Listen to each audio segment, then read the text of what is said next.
Welcome to Reds Fusion LFC. Big Liverpool stories dropping right now.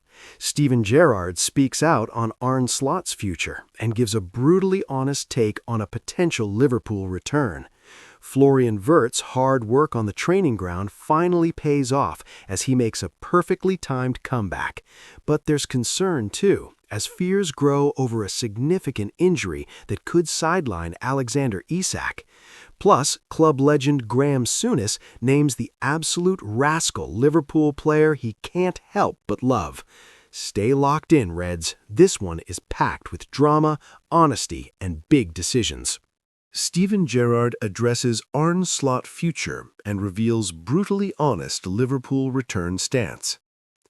Gerrard will always be a hero at Liverpool, and it appears the iconic midfielder has not shut the door on his former club. Gerrard has thrown his support behind Arne Slot before stating he would return to Liverpool to work in any capacity. When the former Reds skipper took charge at Aston Villa in November 2021, many believed it was only a matter of time before he would return to Anfield as manager.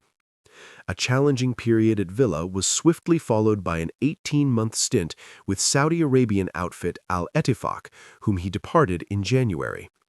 He has yet to return to the dugout, despite being heavily linked with a sentimental comeback to Rangers, where he secured the Scottish Premiership title without dropping a point during the 2020-21 season. The 44-year-old has been undertaking considerable punditry duties during his break from management. During a recent interview, he was questioned about whether he harbors ambitions of managing the Reds. In comments for the Liverpool Echo, Gerrard told TNT Sports' Ali's Social Club, "I'll be brutally honest with you. I'd help Liverpool in any department at any minute of every day. I'd help them with anything." Nevertheless, Gerrard demonstrated his integrity by making clear he doesn't wish for Slot, who has faced mounting pressure in recent weeks, to lose his position. The former England skipper said, "I don't want the Arne Slot to lose his job. I want him to fix this and turn it around and make Liverpool great. I was bouncing all over the city 4 or 5 months ago when Liverpool won the league. I'm a Liverpool fan. I want the best for Liverpool. But if Liverpool need me in any department at any time, I'll be there for them." Liverpool's fortunes have been improving recently. Their 2-1 triumph away at Tottenham marked the Reds' third victory in 5 outings, a result which propelled them into 5th place, though Manchester United are yet to face Aston Villa. Gerrard reflected on his time in charge of Villa, which came to an end in October 2022 following a 3-0 loss to Fulham, which left them hovering just above the drop zone. Analyzing what went awry, Gerrard said, "Going into the second season, I'm thinking we've taken Villa from 17th to 7th, 8th, 9th. We're in a good place. We've made 3 or 4 really strong signings. Let's go for top 10, maybe have a go at the League Cup. If Europe happens, brilliant. We started the season really badly. We lost 2-0 to Bournemouth. We were poor, tactically poor, players didn't turn up, and it was a shock result. We bounced back against Everton, won 0-0, steadied it a bit. But when we lost momentum towards the end of October, I didn't feel like I could pull it back.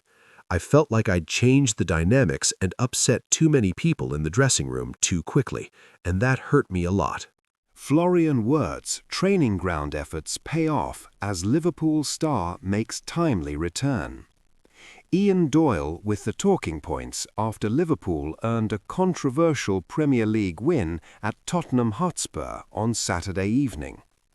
Arne Slot prefaced this game with the revelation Florian Wirtz has been spending time bulking up his physique to cope with the demands of the Premier League. Recent improved performances from the £116 million man indicate the efforts are already bearing fruit, Wirtz becoming a more prominent proponent, whether on the left or drifting into the centre of Liverpool's attack. One early challenge here to help dispossess Lucas Bergvall was an example of how actions are now matching his intentions regards holding his own in the heat of battle. But bolstering the number of goal contributions is the ultimate aim for Wirtz, even if misfortune and the waywardness of teammates have been as responsible as the player himself for the shortcoming. Wirtz was Liverpool's most effective attacker even before Tottenham were reduced to 10 men, his speed of passing injecting much-needed pace into the forward efforts, with the Germany international closest before the break when his shot was parried by home goalkeeper Guglielmo Vicario. Apt, then, that it was Wirtz who provided the assist for Alexander Isak's opener after Cristian Romero had inadvertently blasted the ball against close friend Alexis McAllister. That Wirtz was cramping up during the elongated additional time period underlined how he'd done more than most to ensure this victory. Frimpong return timely. Recent events have brought into sharp focus the prospect of life without Mohamed Salah for Liverpool, but with the Egyptian now at the Africa Cup of Nations for the foreseeable future, this was the start of a period without the forward for which the Reds have long planned. The signing of Jeremy Frimpong during the summer was very much with the possibility of the Dutchman replacing Salah in mind. 2 hamstring injuries meant Liverpool haven't been able to properly assess that option, so Frimpong's impressive cameo from the bench, his first appearance in more than 2 months, was as timely as it was impactful. Introduced on the right wing as the Reds reshuffled again following Alexander Isak's departure, Frimpong caught the eye with his pace and willingness to run at his marker and get to the byline. That approach ultimately paid off with the deflected cross that provided Hugo Ekitike's opener after Cristian Romero had inadvertently blasted the ball against close friend Alexis McAllister. That Frimpong was cramping up during the elongated additional time period underlined how he'd done more than most to ensure this victory. Momentum continues. When Liverpool were last in these parts almost exactly a year ago for Premier League combat, victory in a 9-goal thriller copper-bottomed their title claims. This latest visit, though, was instead about maintaining the momentum that has slowly been gathering during an unbeaten run that now stretches to 6 games. After such a traumatic run of previous results, this run has primarily been about chiseling out results regardless of style.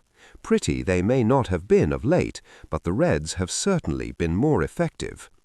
Indeed, this clash was more akin to their infamous September 2023 clash, when the furore over Luis Diaz's non-goal overshadowed how an unconvincing Tottenham eventually needed a last-gasp own goal to finally defeat an opponent reduced to 9 men.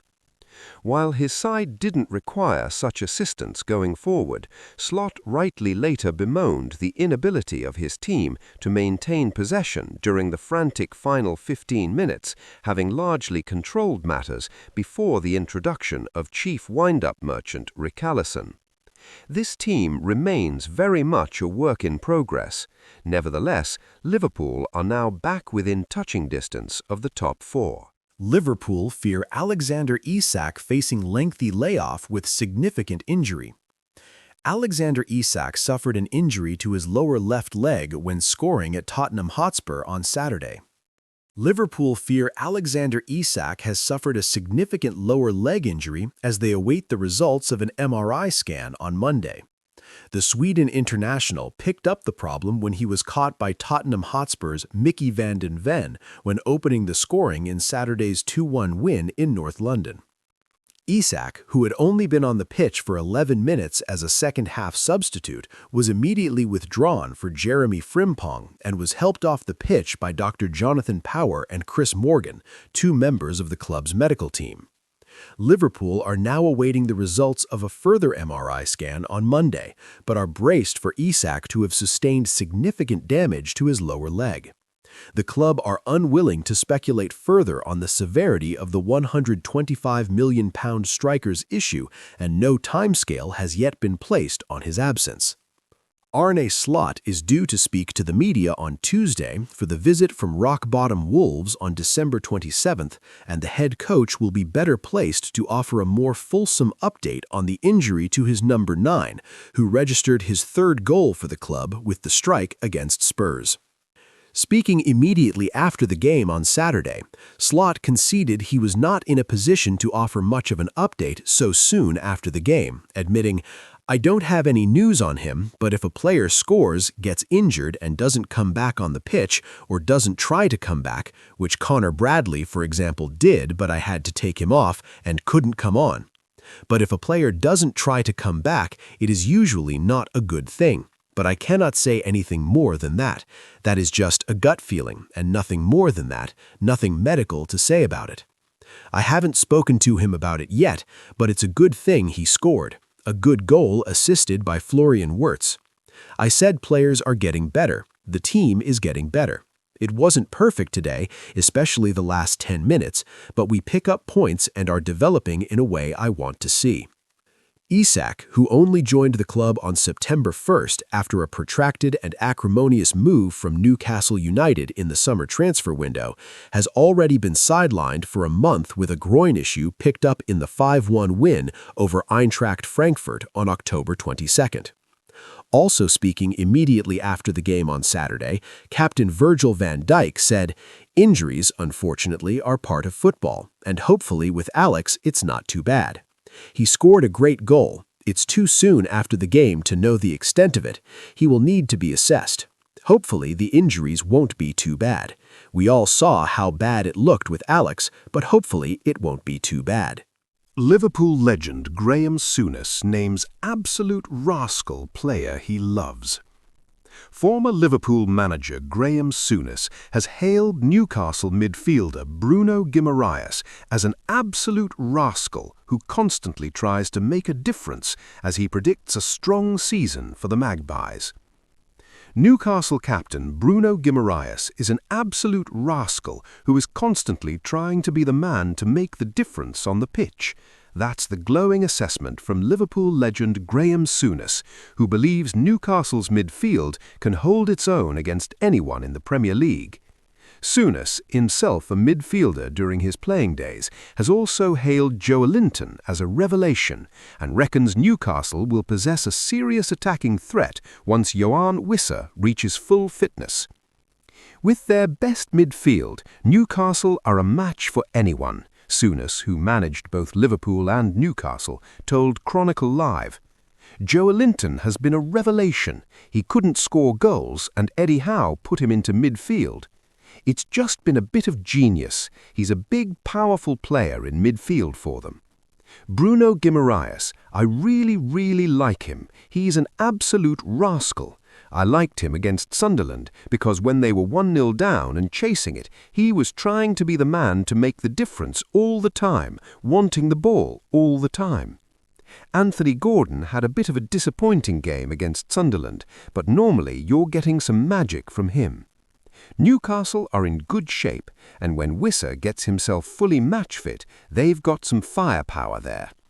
If they got another trophy, that'd be a great win. A trophy and finishing in the top 4, that'd be a great season for Newcastle. Liverpool can still win the league. Souness also recently spoke to Liverpool.com to explain how Liverpool can still win the Premier League this season, despite being 10 points behind Arsenal in first. I look at Arsenal. They had 70% of the ball the other night against Wolves, who look as if they're already relegated, and they won the game by 2 own goals. They had 70% of the ball. Their goalkeeper made 2 saves. Creation's a big deal for them. So, as a Liverpool supporter, you're thinking, could Arsenal fall off the perch? Could they have a bad patch? You're also hoping that Erling Haaland gets injured. Do they score goals for fun after that? Maybe not. Liverpool are 10 points behind Arsenal right now. That's 3 games, but it looks like Liverpool are going to have to win every game. They've got to qualify for the Champions League worst-case scenario, but they won't have given up on winning the league, and they shouldn't. The crowd is there. The crowd will support them and get behind them.